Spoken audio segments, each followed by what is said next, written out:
I did 31 days. This is how God works to me. I was 31 days sober. I did 31 days of my 90-day term.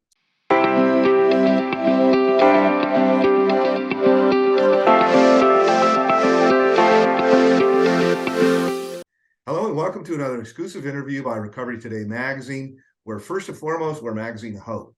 Whether you're considering addiction recovery for yourself, a loved one, maybe you're actively in recovery a little while or many, many years, maybe you're high right now, you're going to find all kinds of topics related to really living a happy, successful, and sober life at Recovery Today. I'm Rob Hanley, the editor-in-chief, and today, cool guest. He is the drummer for, holy crap, like take me back into the Wayback Machine, man. Tears for Fears. He's been their drummer since 2010. He is currently touring and in support of their new release, The Tipping Point. He's made appearances recently on Late Night with Stephen Colbert. My guest, my new friend, Jamie Wollam. Jamie, thanks for jumping on, man. Oh, it's my pleasure. Thank you for having me. It's an honor. Dude, the first thing, like when we first started chatting, I was like, Tears for Fears. Oh my God, man. Like I had to go to YouTube, type in Tears for Fears. I hear like, what is it? Everybody wants to rule, or whatever the name of the song was. I started listening to that like instantaneously. I'm transported back to like 1985 or something, man. And I bet you could see the room, smell some smells, hear some sounds. Yeah, some of the most memorable. We're a recovery magazine, so I don't want this to be a trigger for anybody, but I will literally, I'm a truth teller, so I'll just tell you this, okay? So I was instantly transported back to a bar in Tucson, Arizona, where I graduated high school. It's called Dirtbags. If anybody lives in Tucson, they know Dirtbags. It's right next to the U of A. And they're playing it because they play they play Tears for Fears all the time. And I'm drinking and scamming, and I'm probably on a hit of ecstasy too, to be quite honest. Yeah. So, that was my time warp. It's funny, you always remember the good stuff, but you don't remember the bad stuff at all. So, not trying to trigger anybody, but I just thought that was so cool. Told the wife, she was all down on it. Yeah, no, so cool. I mean, first of all, to me, I appreciate you sharing that. I go through the same thing. I go through the same thing every time. I still play a lot of those songs now live because I was transported back to, a summer break when the song "Shout" was very, oh my God. TV, right? And I was a rock and roll kid. Like that Tears for Fears to me was considered, or I always thought was more like new wave, Duran Duran, that kind of stuff. I was into AC/DC and me too, man. Yeah, I was a hard rocker, and what the girls like Tears for Fears though. Then every time, even as a rocker, when I'd hear Tears for Fears, I was like, oh, these guys are fucking good. These guys are good. That's a great song. That's a great song. And so I remember the very first time I got to kiss a girl that I was madly in love with in 84, 85. It was at a summer backyard party, and Shout was on the TV on MTV. And I was in my buddy's bedroom, and I got to kiss her, and I was just, it was magical. Oh, and so God, that's so funny, occasionally still on stage, I can have that memory while I'm playing the song in front of. That is so funny. Well, you got to be born like at least somewhere like before like 1973 or something like that, or 74 to really appreciate. I think you got to have been at least 15, 16, 20. I think I was 21 or something. Yeah. 100%. Huge impact, musical impact, and still to this day, incredible respect and authenticity as musicians and as guys and as a band, Right on. Well, let's get into your story. And one of the main questions is that you have been with them since 2010, and obviously in our time warp discussion here, that goes back to 1985, at least for me, 84, 85. And so I want to know like all about how you got connected and how you did all that, and who you are. And we got to talk a little bit about where you are right now too, because I think that's actually pretty badass too. So yeah, absolutely. Bring it out, man. Like tell us who is Jamie Wollam, and what are you all about, man? Well, man, I'll just kind of start with some bullet points, and then I kind of always view something like this like navigation on your phone. If you use your fingers and scroll in or scroll out, like I'll give you We I'll can give you the pinch main dot. out, pinch I'll give you the main. in. Yeah, I'll give you the main dots, and All you right, can all right. roll in and go in more where what sounds Yeah. interesting. But anyways, born and raised in Los Angeles, Southern California, and yeah, so LA kid. Got into playing the drums at about 10, from my uncle, who is not that much older than me, so he's more like an older brother. But he was a drummer, and I admired, still do, incredible drummer, incredible influence, and he was my first, like, oh, I love this. And so then it was, but the music I loved at 10 years old was Kiss. They were my favorite Sure, band. man. So I begged and begged and begged and begged my mom to take me to go see Kiss. We did, and I wanted to be Peter Criss. That was it. That was it. And so I started taking drum lessons, and I just kept. I really, really, I just connected with it like nothing I've ever connected with, Yeah. other than baseball. Those were the two things: baseball and drums. And so those took up every waking hour of my youth from the time I was about 11 or 12. So playing in garage bands with my 7th and 8th grade buddies, and learning Black Sabbath tunes and Aerosmith tunes and AC/DC tunes. And we were horrible, but we thought we were great. How And about Rush, man? Did you ever try to play some Neil Peart? well, the funny part is, I did. Oh, I did. Of course, that's a rite of passage for any drummer, but that only came after many times of still learning Back in Black and Parent. Oh, yeah. Because that's a lot easier. Rush was hard. Like once you got to be able to play Rush, The Professor, your buddies man. were like, oh, your buddies were like, oh, and I didn't grow up in Canada, so just know this: it wasn't. I grew up in LA, so even Rush was a bit progressive. I liked like Priest and Ozzy Osbourne, and I Sure. was Well, into heavy. Ozzy had, I know drummers, by the way. Ozzy had Tommy Aldrich, who I freaking love Tommy Aldrich, man, too. Well, this the fact that you could know Tommy Aldridge, which here I'm gonna exit out of a little bit more detail and give you one big bullet point. Part of my upcoming I remember, future, dude, he was one of the first guys he would hit over here the tom, and then he'd freaking twirl his fingers and hit, and he did all this he was the first guy I remember with twirl, and I was like, oh my God, like it was like watching a wizard, man. He was amazing. Tommy Aldridge has been one of my biggest influences since I was about 14. And I just, via a really good musician friend of ours both, just got connected with him for the first time in my life about 3 months ago. And I consider him, like, I've asked him if he would be willing to give me an interview, so that at any point, if I do a musician's broadcast of some sort, I would be on. So one of the he's probably, him and John Bonham from Zeppelin are my two biggest influences, period. So you can imagine then how I must play drums. So I come from that background. How do I get in Tears for Fears? I continued to grow being a hard rock drummer, heavy drummer, blah, blah, blah, played in bands, many bands throughout the 80s, and growing up as a teenager. And I became a Christian, actually. I was raised Christian. Yeah, I was raised in a Lutheran family, but I really had a born again experience when I was about a junior in high school. And then lo and behold, was still loving heavy music and progressing as a musician. And my first professional gig, then I got connected with a guy who was the lead singer of a band called Stryper, which is a very big Christian. Mike Sweet, yeah, the lead singer of Stryper was my first real. They're actually really legit, like hardcore Christian band too. Oh, incredible musicians too. Some of the best musicians. Aren't they the ones that play in the Suits too? They play in the Suits, I think I saw. Or well, they do like yellow. They were really big for dressing in yellow and black colors and colors and stuff. But yeah, incredible musicians. But I got the gig playing with him when he had left the band for a little while, and that was my first real. And that from that point, it was all over. I wanted to be a musician. I was doing it at that point. I was supporting myself at 23, 24, going out on the road as a professional. Got my first drum endorsements and my first cymbal endorsements and all that kind of stuff.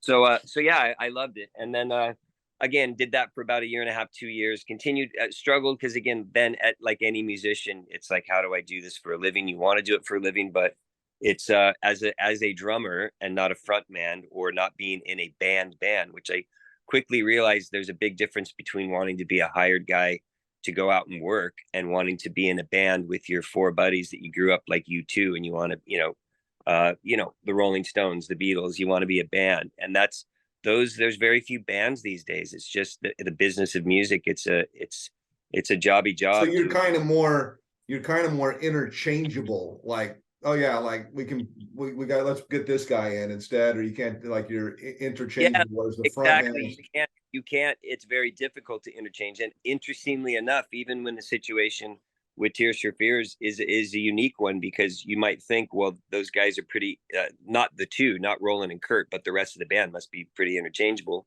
because you never see their pictures. They're not part of the No. the band is Tears for Fears, the group is Tears for Fears, but it's been the same band now for, God, I'm going to say I'm the newest member. So, Wow. and I've been there in 13 years. So my point is, there's a to play music of that caliber and of that level, and you got to have guys that know the parts intimately. You got to have guys that play together very well, and we have that currently. And so the way all through many years of, and lots of acts, I've toured and played live and recorded for years and years and years. And I don't mean this like in an arrogant way. The list is even too long for me to list, but like, Jackson Brown, David Crosby, I had the pleasure of playing. I played with, Wow. yeah, a band in Los Angeles called Venice, from Venice Beach, that are some of the most amazing musicians I've ever worked with in my life. And through them, played with them, and through them, Jackson Brown, and some amazing opportunities. Tom Morello from Rage Against the Machine, I worked with him for a period. They're just like lots of different, and then lots of bands in between. And I got the Tears for Fears gig because the guitar player of Tears for Fears is a gentleman named Charlton Pettis, who is also a producer and fantastic writer and producer. And I was doing sessions for him, drum sessions for him, as for stuff he was producing while he was still playing in Tears for Fears, and there was another drummer. And so we knew each other on a working basis and as friends. And then lo and behold, maybe 2 years into our friendship, they make it part with their drummer of the time. And He didn't die or OD or something like that, huh? no, nothing like that. They weren't working that frequently, and he took another gig that he thought wouldn't conflict with anything. And lo and behold, then they got an offer to do a tour, and he had already signed a contract to go on and do this other work. And so unfortunately, it was a timing and a move thing. And then you could be with, do you think you can be with him for, I mean, you've already been with him a long time, but you think I've you can already, continue oddly on? enough, so here's a weird musical statistic for any geeks that love Tears for Fears and whatever. I hold the drum chair for the longest of any drummer that's ever been in the band. However, I've just recently, the album that came out last year called The Tipping Point is the first record I've ever played on. And it was 17 years since their last album. So I've had the gig for, so you can imagine what a weird thing is. I've held the drum chair the longest, yet only just now played on one record. Yeah, I saw, man. I went to the website and I'm like, oh my God, they're touring. I went and told my wife, I'm like, you want to go see Tears for Fears? Like, Yeah, right. It's an absolute slamming band, man. And the other thing I can tell you, it is no nostalgia act. These guys are, again, some of the best musicians I've ever played with, and the songs are iconic. And they're iconic. oh yeah, and it's still an amazing band. That's the yeah. All I can say is you have to see what Tears for Fears is live. It's every bit of the most impeccable sonic, and that yeah, it's no nostalgia act, man. I think these guys have more fire even live, and the band is a better live band now Well, than you it's have, ever. the thing is, you have how many people like me and you that are the kind of this age. It's like classic cars, man. Like, Yeah, it gets more valuable, dude, because it's all yeah, the time warp stuff, man. Like, we want to warp back in time. So, oh yeah, for sure. I would go see them. I'd go. So yeah, really and cool. yeah. So that's how I got the gig, and that, like I said, that was in 2010. Kind of out of nowhere, hit me sideways, and I didn't even know if it would be the right fit musically, but I went for it, and it's been amazing. I've toured all over the world with them, and I've had some What's amazing the experience. next? What's the next tour? Well, that is, again, I'm not sure when when will this be released. This interview will be released probably in April. Is what. Okay, so yeah, by then I expect the tour dates are to be released any day now. They haven't been as per this very moment, so that's why I said by the Well, if time you come anyone. anywhere near me, I'm going to let you know, and I'm And coming. where are you at? I am right now. We moved to Florida. I'm about 50 miles. I'm in Sarasota area. I'm about 50 miles south of Tampa. So Tampa gets a lot of good action, actually. Yeah, well, we played there last year. Oh, okay.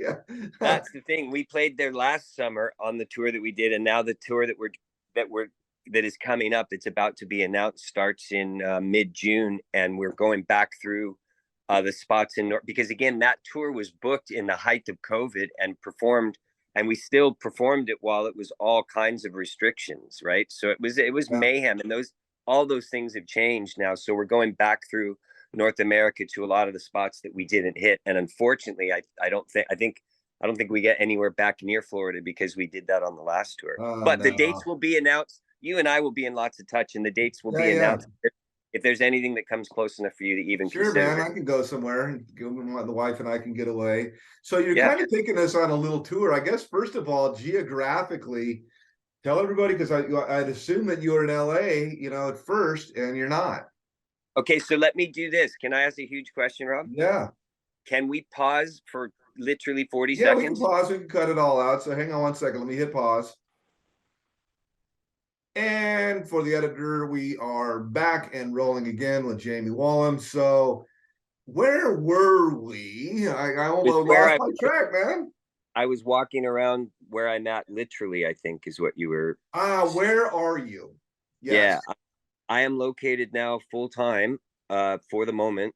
And who knows how long. It's been a moment now, but I've been full time in British Columbia, Canada, on a small island of called the uh, Southern Gulf Islands, which are the northern extension of the San Juan Islands in the United States above Yes. Washington, that go into Canada. So basically, off the coast of British Columbia mainland and between the mainland and Vancouver Island, which has Victoria, which is the One capital of of the most BC. beautiful areas in the entire world, as I It's had mentioned, unbelievable. It's right? unbelievable, and I pinch myself daily because I've been here now for, yeah, all through COVID. I moved up here as part of some very last ditch efforts to try and get sober because I could not get sober. I could not maintain sobriety, and I was at the bottom. I was close to what I consider as close as I'd ever want to go before you're either institutionalized, hospitalized, Yeah. or buried. It was I know that that bad. area really, really well. As I said, my beautiful wife and I, my wife of 24 years, were married at Roach Harbor in San Juan Island, which is the probably the northernmost part of the American side of the San Juan Islands. You got killer whales and stuff like that. It's just gorgeous. It's just freaking Give boy. It's beyond, and again, I try and explain it to people that haven't been here, and it's really impossible to unless you actually come and visit. I So love all of the islands, Lopez Island, Orcas Island, Vancouver Island, of course. Like there's so many cool places around there.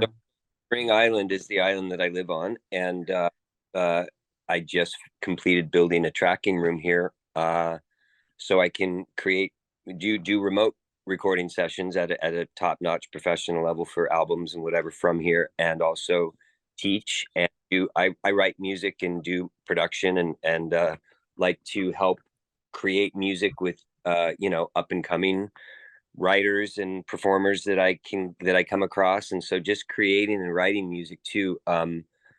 So I finished putting together a spot to do that, and it's blowing my mind. It's like Christmas morning every morning I walk in. All right. Well, hey, let's do this. Let's jump into the deep end on the drugs and alcohol stuff, and we can talk about some funny ass stories and some dark shit, and take us on that kind of journey. It's like because like you're a rock star. You're plus actually different. You're like a Christian rock star too, because you're sound like your first break was in Striper. So like, I Well, mean, it's a little different, man.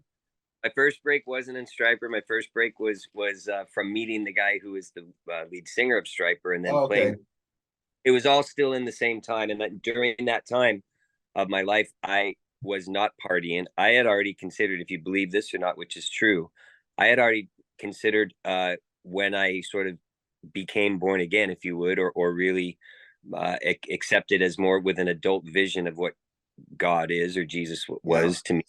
When I did that, I had already thought, uniquely enough, that I was partying quite heavily, and that stuff was sinful and not good. I was already so by first time I got high or got drunk, I was in maybe sixth grade. So that's what 11 or 12. Yeah. Very young age. It all sort of went hand in hand with everything from the music I was listening to and the whole rock and roll thing, but not in a way that it's being bad boy, but I never really thought of it as an addiction, or you just I didn't even register. It's just cool. It's just cool. And so but then I really gravitated. I had a bond through the music and a bond through the partying with my friends and the whole scene. And, it was a lot of fun and a lot of whatever, but something connected with me and brought me back to my roots of my faith in God during around my later high school years. And I maintained that for very strongly for quite a while. Didn't drink or do anything at all. And again, the only things I'd ever done to that point was drink alcohol and smoke pot. I'd never tried cocaine, even in younger years. I didn't, none of that stuff. I was scared. I was petrified of that shit. I did all of it. I did all of it. I didn't until much later in my adult life, but I started drinking again, letting I had more mature thoughts in my early 20s, and around the time I started playing with Michael Sweet and started being able to travel and see the world and stuff. I enjoyed drinking. I didn't. And then, bottom line is it just goes hand in hand with music. It really does. It goes, especially performing or whatever. There's always, and there's very few professions that I know of too, where they'll ask you ahead of time, hey, what do you want in your dressing room? What kind of booze do you want? What kind of whatever? And, it's not on a ride or drugs, but that certainly gets there. Like, what kind? Do you want weed? Do you want some coke? That stuff goes around, but especially like how much and what kind of specific alcohol do you want in your dressing room? And it's taken care of. Like no other job I know of does that. So it just goes hand in hand with it all. And I was right there with it. And I adored the guys that were the crazy people, Keith Moon from The Who and John Bonham, yeah, Tommy Lee, all the lunatics, man. I was right there in spirit and mindset. So yeah, as that gained momentum through my later 20s and early trash 30s, hotel rooms too. I'm always was a respectful drunk when it only things I ever trashed were when I had quite a few windshields. I can tell you that I had windshields from inside my car after the passionate drunk lovers quarrels and pouring rain, and you see a girl with another guy, when blah blah blah, whatever, all that heartbreak soppy stuff that as an artist I love to take in and bathe in, because it gives me so much emotional firepower to try and write the next love breaking or the heartbreaking love song, blah blah blah. But it's true stuff, and it's definitely, I think that even people that are addicts or are have addictions and are, I think we feel things deep. I think it's a very I think addicts do feel things deeper. Yeah, the blessing and a curse, in my opinion. I'm very cautious and very. I always remember that line from Spider-Man: "With great power comes great responsibility." Right.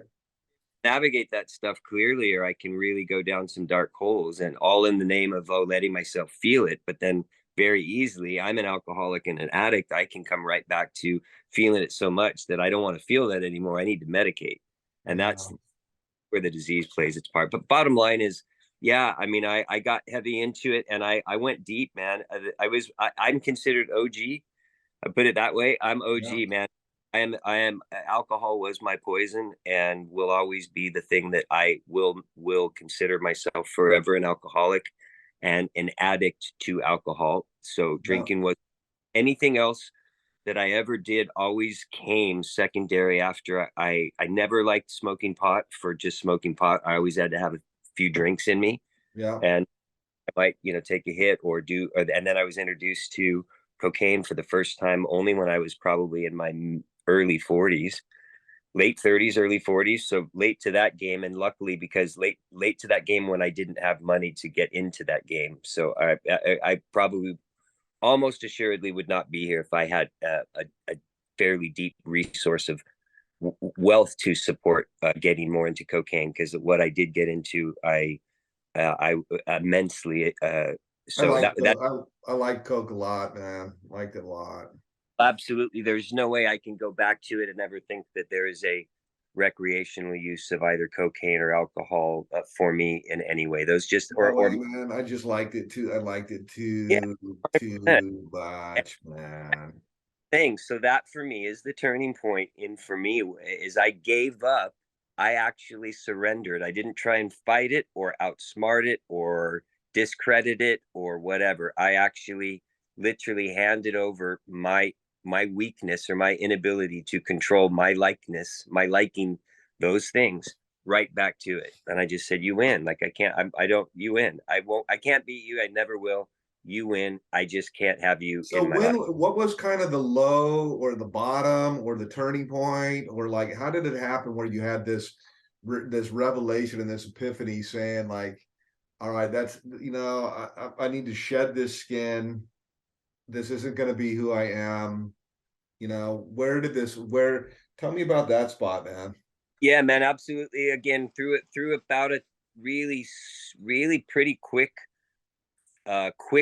final spiral or final slide down into a point that I felt like was the most tarry I had been to, the most uh yeah, very the hardest spot I'd been to. Um what led up to that point was the fact that based on some DUIs, based on some run-ins with the law, and based on some violations of restraining orders and things like that that were going on in a very difficult, very difficult. I'll just say that there was a lot of really amazing, beautiful times, but and very passionate, but a very difficult relationship breakup and struggle, mostly triggered and caused almost entirely by stuff, in my alcoholic behavior. So I don't fault. I don't get into ever saying, yeah, it was crazy. Like she was crazy. It's not that at all. We're both, I believe wholeheartedly, there was a part in both of us in why it did not succeed and why it was so unhealthy and why it got to be super unhealthy. But the toxicity of even the relationship dynamics were so, and then you mix drugs and alcohol in with it, and it was just awful. So through a culmination of run-ins with the law, it had culminated to me having to do 90 days in LA County prison, county jail, not prison. LA County being probably one of the most. When is this? How long ago? When is this? That was so my I went in October of 2019. October 7th was That's kind of what I was going to get to. So you're already a freaking rock star, like a yeah, legit rock star. You're making you're playing the big ass crowds. You're traveling around the world, right? You're yeah, touring with badass band, and now you're in freaking county for 90 days, dude. yeah, it was Wow. dark. Now here's the other thing: when you said, well, what was it? People go, oh, it must have been that jail time. No, it was. I knew that I had to go do that 90 days about 6 months before I had to go do it.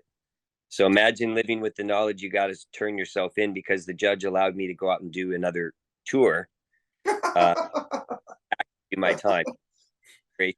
So, but to do that whole tour, uh, and have the oncoming anxiety of knowing you've got to go to LA County for potentially 3 months, where Yeah. people could be, you won't be in there longer than 6 hours. Some people going, who knows? You don't know. I had no idea.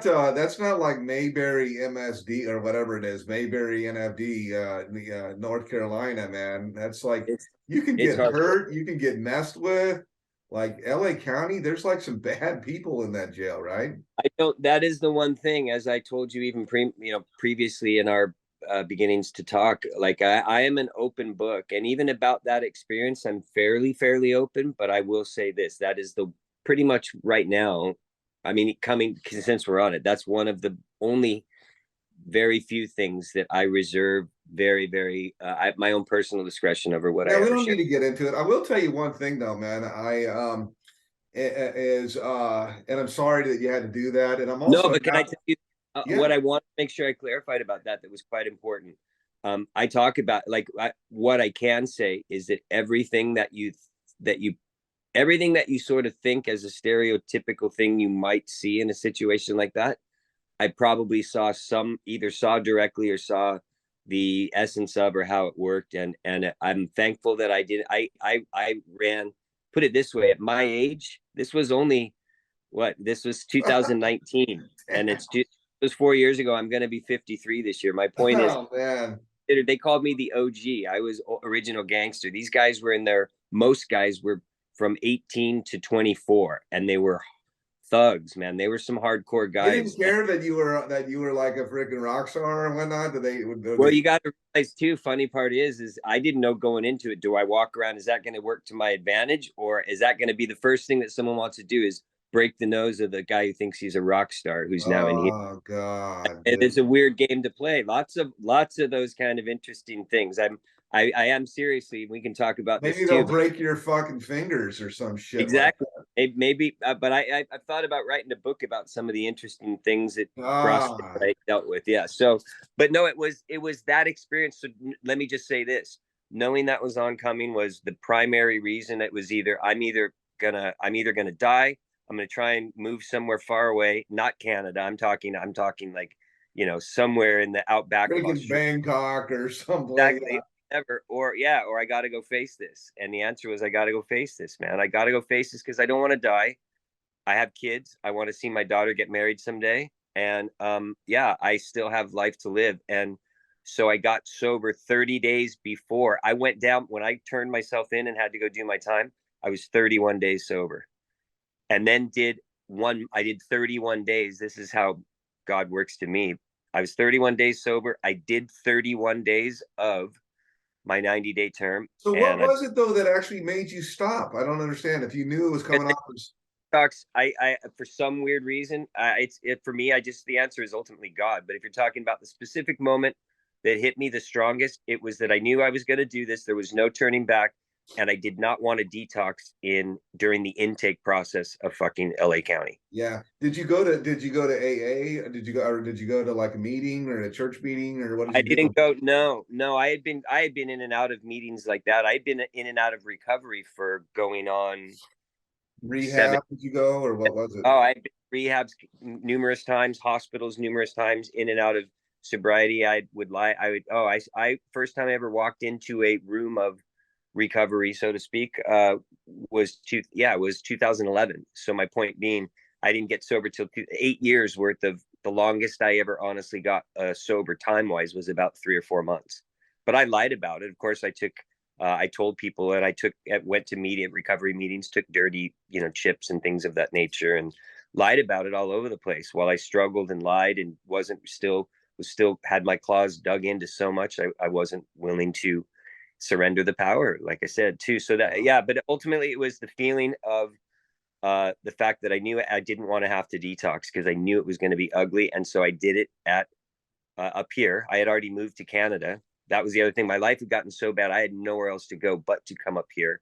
And I still came up here and lived here for almost a year, still struggling with drinking. That was not I lived here for a year in a very dark state of not wanting to be in one of the most beautiful places in the world and wanting to be back in my toxic life in LA and get my head wrapped around it still, but yet knew I could not go back, and trying my best to light this fire. And then it all came to the fruition that I got to do this jail time, and it was either sink or swim. That was it, and Well, it you was made about it.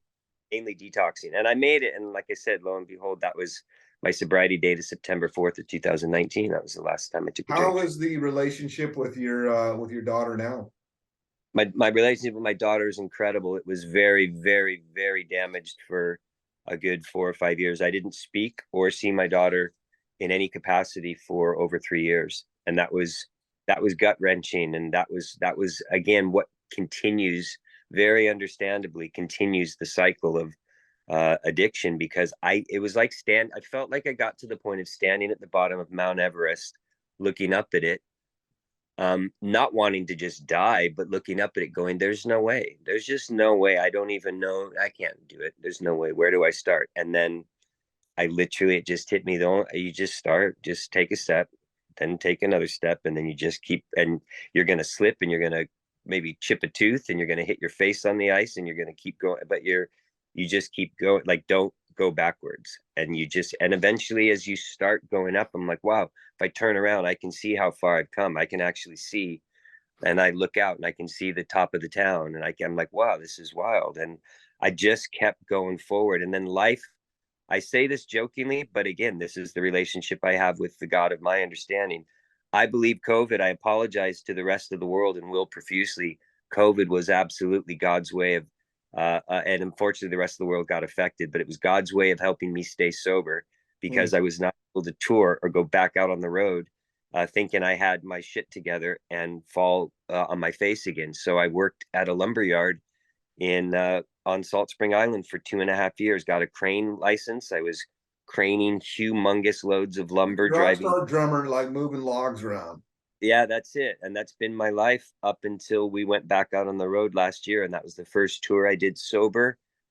First, time of going back out as a musician, after not playing, not even really sitting behind drums for almost 2 years, working at, like I said, up here in this great wilderness. It's been an unbelievable, and now, like I said, I sit here in my studio room because I just left my tenure at the lumberyard, and I am full-fledged back into my music career now with a sober head and a lot of motivation and a lot of energy and a lot of fear and a lot of doubt and a lot of anticipation, but I'm super excited. So how do you think that God is using you right now?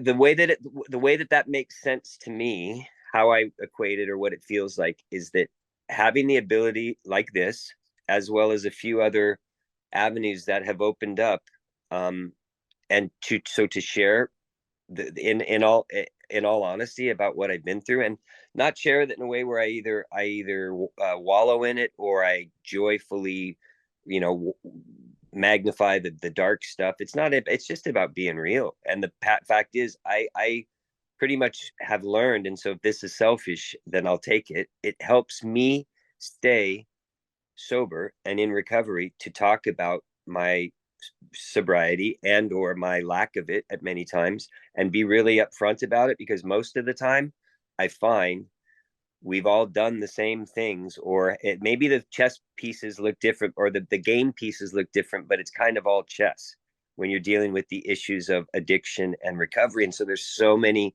through lines. And again, I'm not doing anything other than what any other person. How many times have you shared your story, man? But like, it's that. But weirdly enough, what I think has come, I think this is what I can say. This is how I believe God, it feels like God is using me.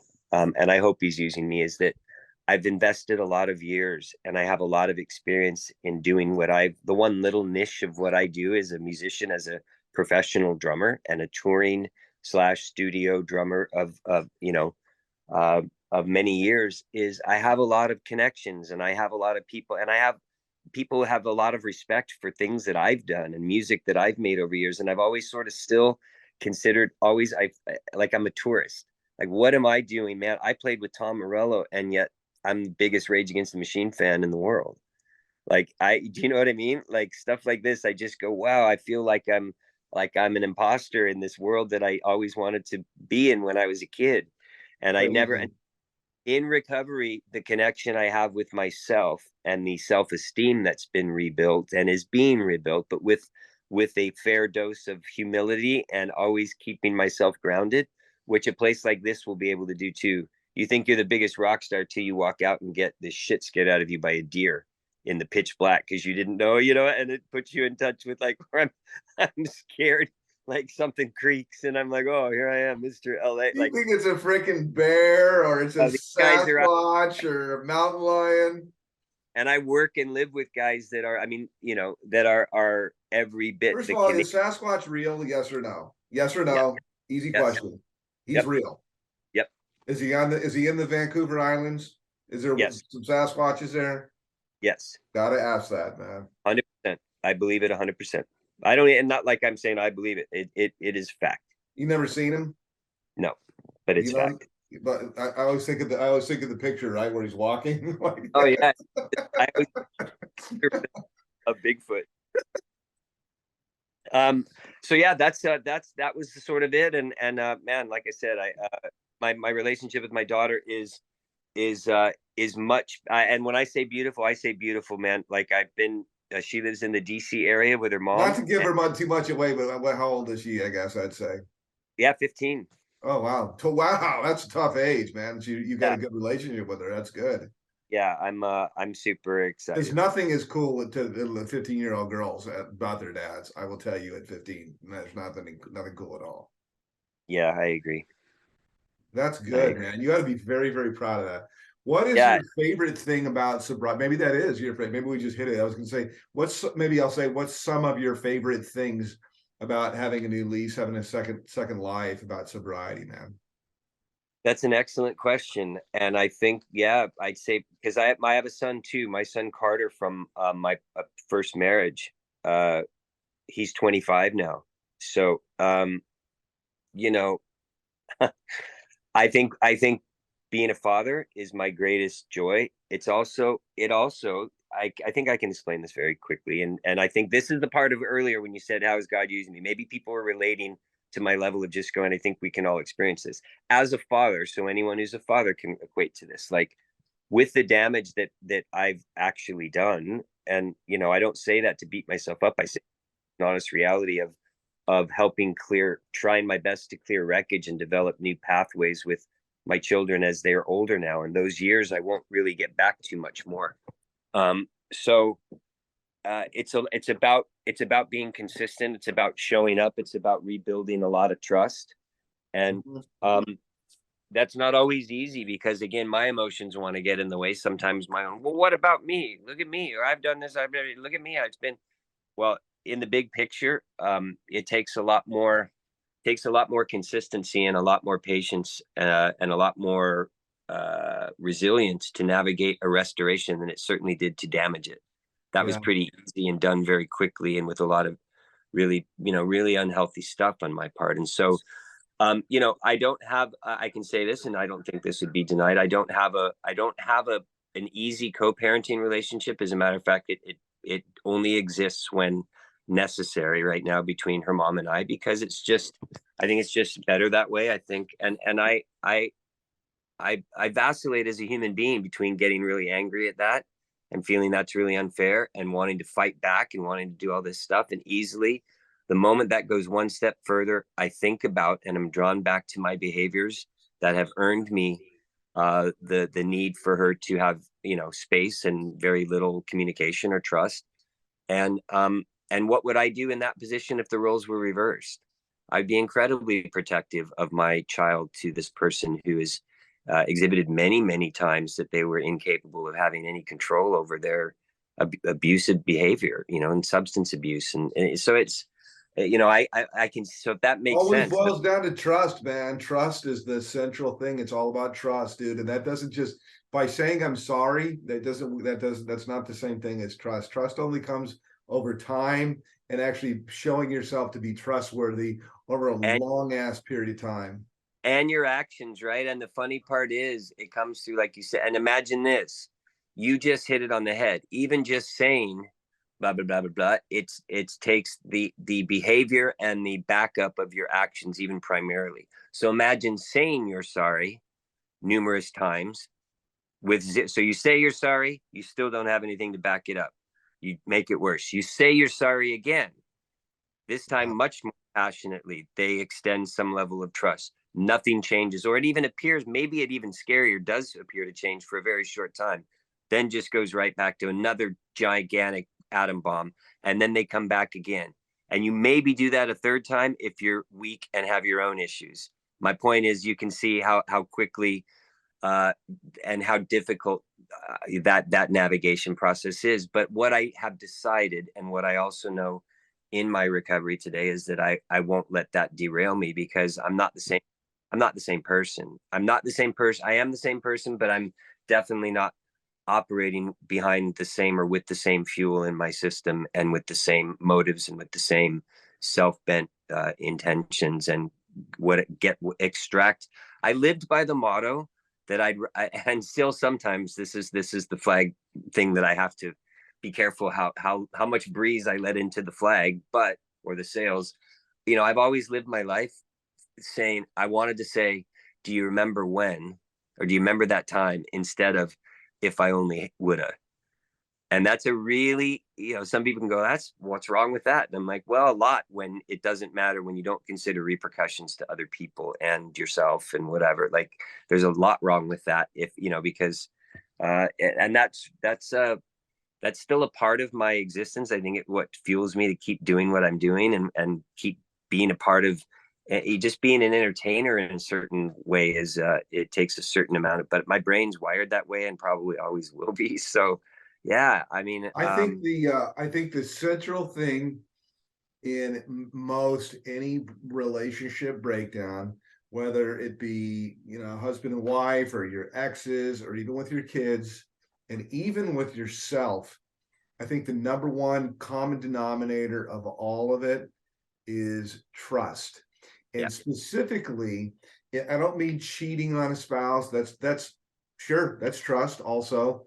But it is if it's man, I counsel like friends of mine. I go, you want to know, like, here's the deal: your wife doesn't trust you. She thinks you're full of shit, okay? yeah, Because you keep saying you're going to do all these different fucking things, and then you don't do shit, there's no okay?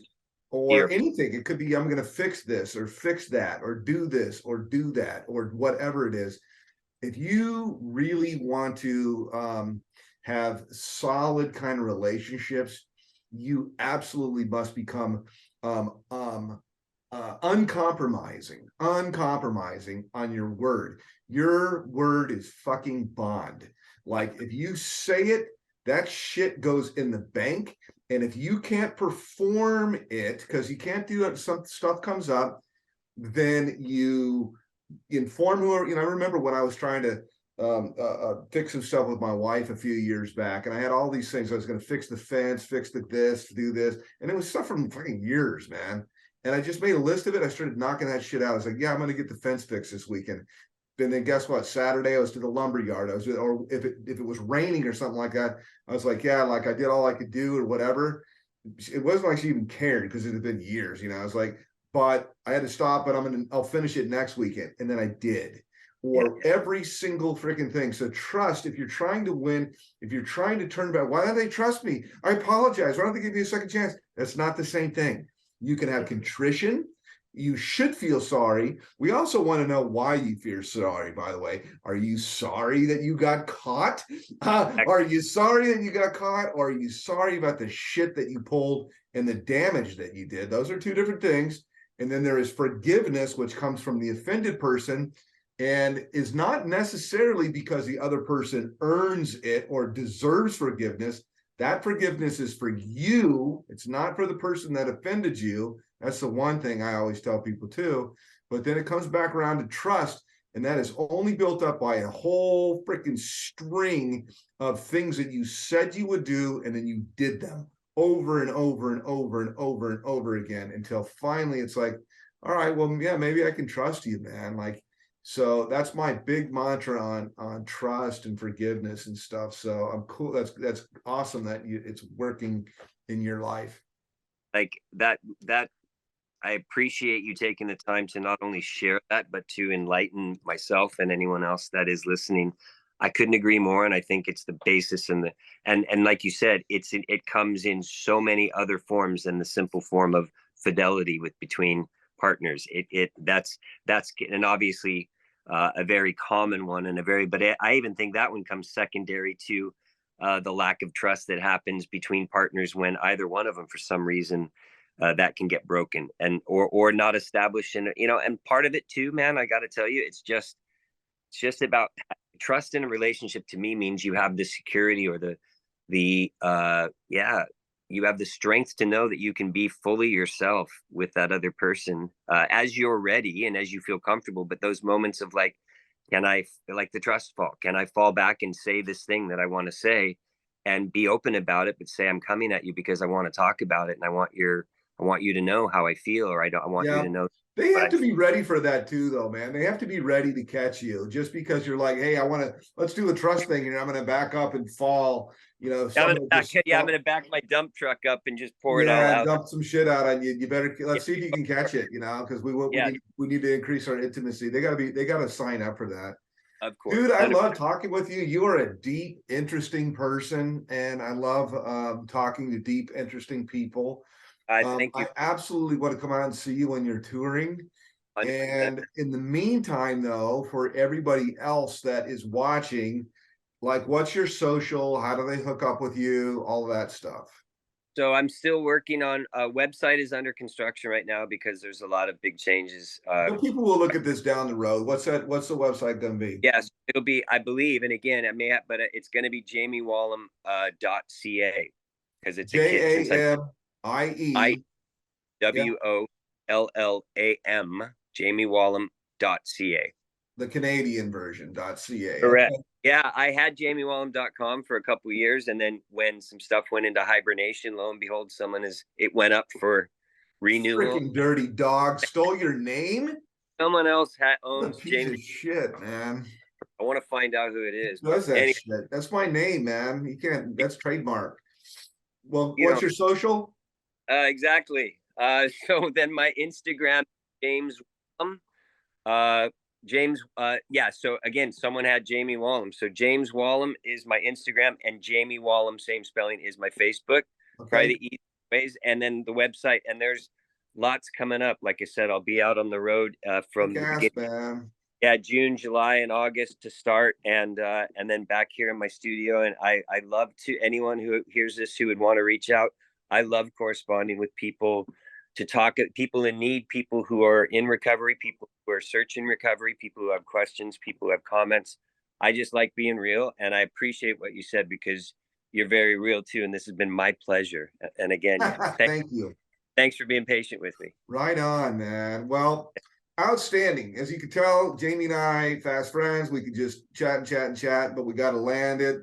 This has been another fun, interesting, cool, hopefully it was for you, interview at Recovery Today magazine. My new friend, Jamie Wollam, and this is a wrap.